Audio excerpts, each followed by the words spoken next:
সবাইকে স্বাগত জানাচ্ছি। আমি নাসিমা সুলতানা। প্রিয় শিক্ষার্থী, কেমন আছো তোমরা? আমি আজকে আবার একটা নতুন ক্লাস নিয়ে তোমাদের সামনে হাজির হয়েছি।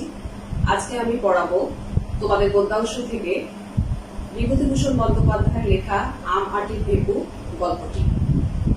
আম আঁটির ভেপু গল্পটি আসলে অনেক বড়, এটাই স্বল্প পরিসরে পুরোটা বলে বোঝানো সম্ভব না।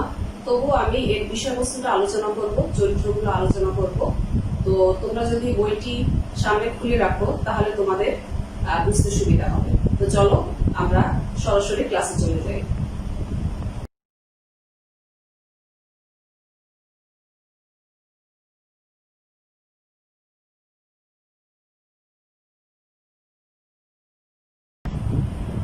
আম আঁটির ভেপু গল্পটি আসলে বিভূতিভূষণ বন্দ্যোপাধ্যায়ের বিখ্যাত পথের পাঁচালী গল্পটির আসলে একটা অংশ বিশেষ।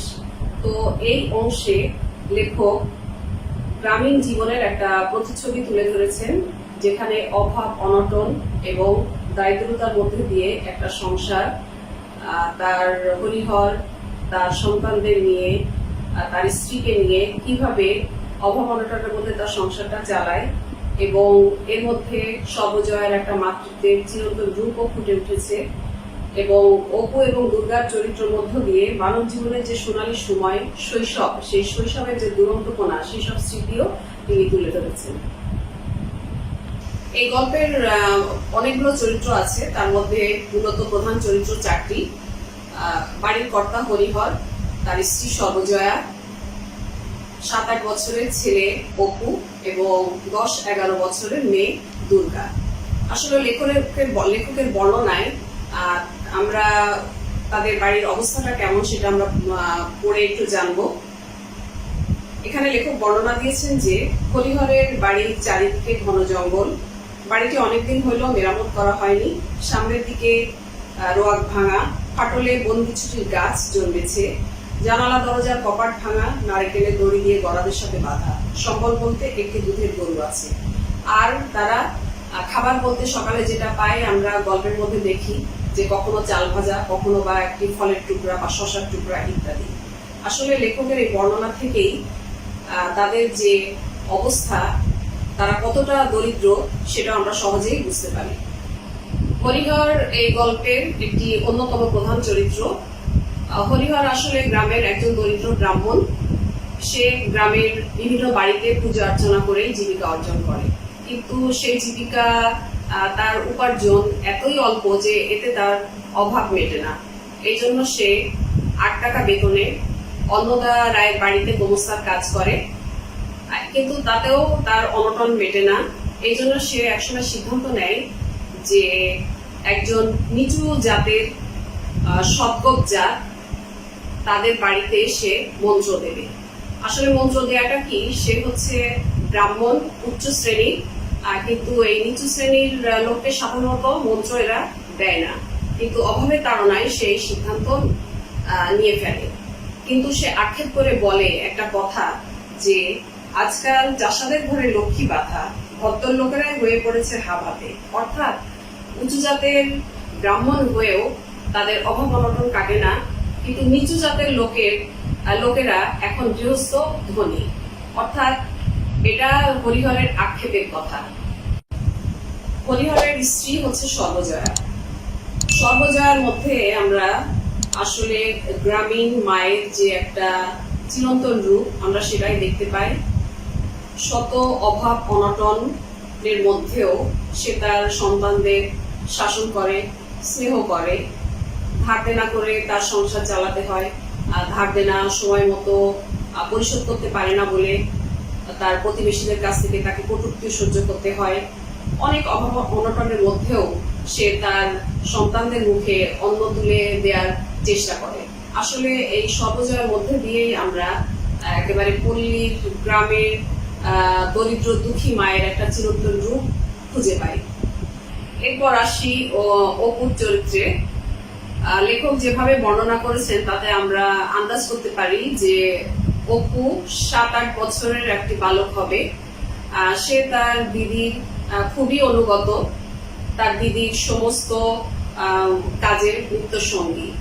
তার অনেক খেলনার সামগ্রী আছে, সেটার মধ্যে রং ওঠা একটা কাঠের ঘোড়া, 4 পয়সার দামের টিনের বাঁশি, কড়ি, শুকনো নাটা ফল, 2 পয়সার পিস্তল, খাপড়ার কুচি, এগুলো আসলে তার খেলার সামগ্রী।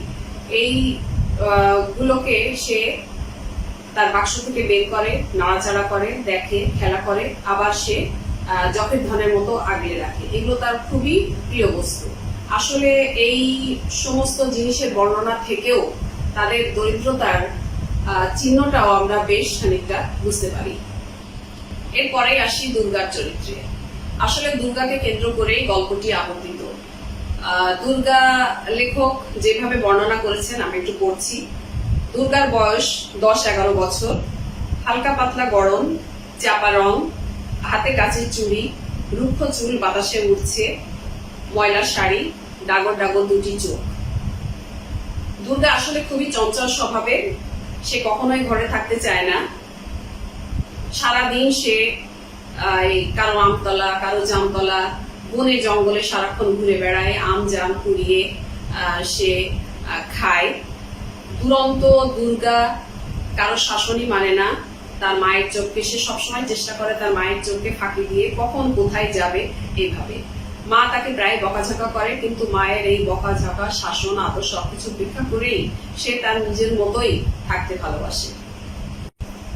এই গল্পের আর একটা গুরুত্বপূর্ণ দিক হচ্ছে অপু এবং দুর্গা, এই 2 কিশোর কিশোরী ভাই বোনের মধ্যে ভালোবাসা, আন্তরিকতার একটা বন্ধন। দুজন যে কোনো কাজের নিত্য সঙ্গী, একে অন্যের সাথে খুবই ভাব। একসাথে তারা বনে জঙ্গলে ঘুরে মায়ের শাসন, মায়ের বকুনি, মায়ের আদর সবকিছু ভাগাভাগি করে নেয়। কারো আম গাছের তলা, কারো জাম গাছের তলায় সেখানে যে ফল পাকুড় পায় সেগুলো তারা কুড়িয়ে এনে দুজনে ভাগাভাগি করে খায়। আবার সময় মতো যখন অপুর কাজ পছন্দ হয় না, দুর্গা আবার তাকে একটা কিল মেরে দৌড় দেয়।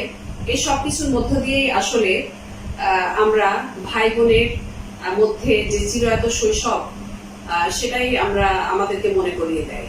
তো সংক্ষেপে আসলে চরিত্রগুলো যেভাবে আমি ব্যাখ্যা করলাম, তো চলো আমরা ডিজিটাল কন্টেন্টের মাধ্যমে একটু দেখে আসি।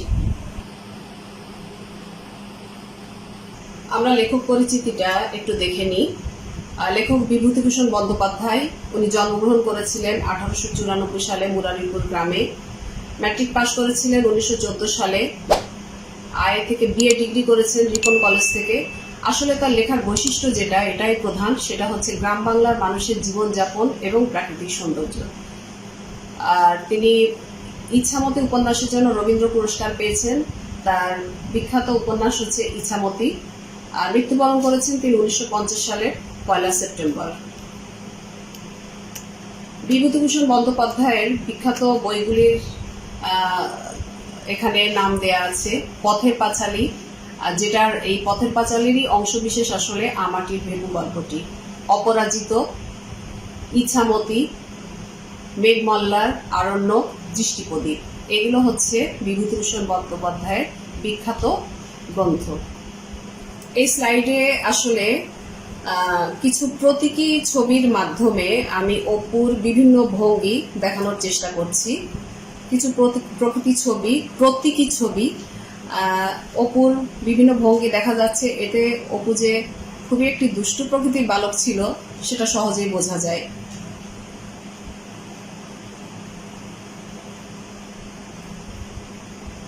এটি দুর্গার একটি কাল্পনিক চিত্র। এখানে আসলে কিশোরী দুর্গা যে কত চঞ্চল বা ডানপিটে ছিল, এই ছবিগুলো দেখলেও তার কিছুটা আমরা আন্দাজ করতে পারি।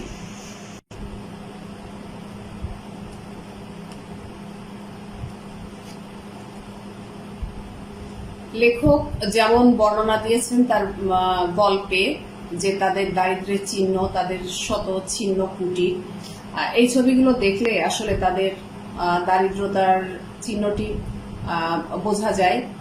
তাদের এই যে ভাঙাচোরা জরাজীর্ণ ঘর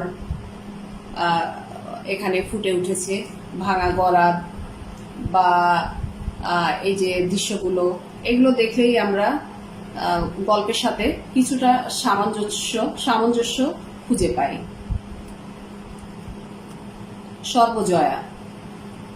সর্বজয়ারও আমরা একটা কাল্পনিক বা প্রকৃতি একটা ছবি দেখাচ্ছি। সেটা হচ্ছে যে তার সাংসারিক কাজকর্ম, তার সন্তান স্নেহ বা সন্তানের সেবা করা ইত্যাদি সবকিছুর মধ্য দিয়েই একজন গ্রামীণ চিরন্তন দুঃখী নারীর যে রূপ সেটি ফুটে উঠেছে বলেই আমার মনে হয়। হরিহর এবং সর্বজয়ার কিছু ছবি আমরা এখানে দেখতে পাচ্ছি।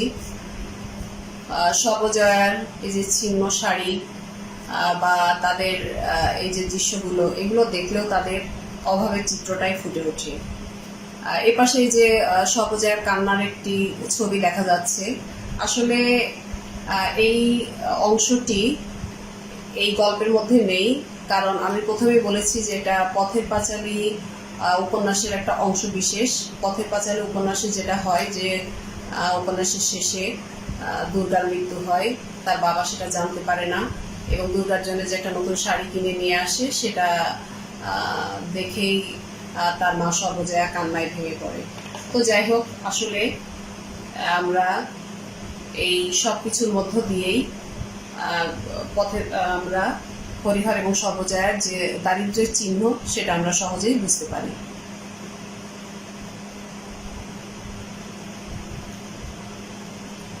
গল্পে ওদের একটা একমাত্র সম্বল, একটি দুধের গায়ের কথা বলা আছে, যেটাকে ওরা কমলি গায়ে বলে।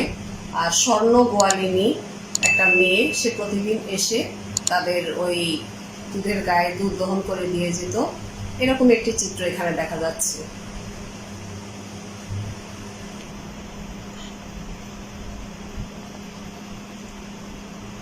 এখানে যে ছবিগুলো দেখা যাচ্ছে সবগুলোতেই অপু এবং দুর্গা, বিভিন্ন ভঙ্গির ছবি, বিভিন্ন সময়ের ছবি। এগুলো দেখলেই আসলে বোঝা যায় যে ভাই বোনের যে মধুর সম্পর্ক, তারা দুইজন ছিল সমস্ত কাজের একে অপরের সঙ্গী। প্রথমে যে একটা ছবি দেখা যাচ্ছে যে বৃষ্টির মধ্যে দুইজন জড়াজড়ি করে বসে আছে বা খেলা করছে, কিছু দেখছে, খেলছে।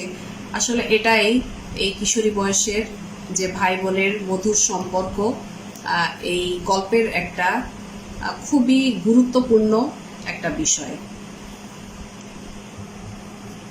এখানে অনেকগুলো শব্দার্থ আছে বইয়ের মধ্যে, যেগুলোর অর্থ তোমাদের সবগুলো জানা নয়। আমি মাত্র কয়েকটা শব্দের অর্থ এখানে দেখানোর চেষ্টা করছি। রোয়াক মানে বারান্দা, চুপড়ি মানে ছোট ঝুড়ি, দাওয়া মানেও বারান্দা। আর খাপড়ার কুচির কথা আছে, যেটা দিয়ে খেলা করে অপু, এটা হলো কলসির এক ভাঙা টুকরা। আর যারা প্রথমেই আছে যে আম জারিয়ে খায়, আসলে এই যারা মানে হচ্ছে কুচি কুচি করে খাওয়া। আর খার কাচার কথা আছে, যে সর্বজয়া খার কেচে বাড়ি ফিরলো, এই খার কাচার মানে হচ্ছে আসলে কাপড় কাচা। তো আরো অনেক শব্দার্থ এবং টিকা তোমাদের বইয়ে আছে, তোমরা এগুলো বিস্তারিতভাবে পড়বে এবং লেখক পরিচিতিটাও ভালো করে পড়বে, তাহলে সবকিছু তোমাদের কাছে মোটামুটি ক্লিয়ার হয়ে যাবে। তো প্রিয় শিক্ষার্থী, আজকের আলোচনা তোমরা আশা করি শুনেছো। তোমরা এই গল্পটি কয়েকবার রিডিং করবে, লেখক পরিচিতি পড়বে, শব্দার্থ টিকাগুলো বুঝে নেবে এবং চেষ্টা করবে যে বহু নির্বাচনী প্রশ্নের উত্তরগুলো খুঁজে বের করার। তো আগামী আবার কোনো ক্লাস নিয়ে তোমাদের সামনে হাজির হব। তোমরা সবাই ভালো থাকো এই কামনা করি। আল্লাহ হাফেজ।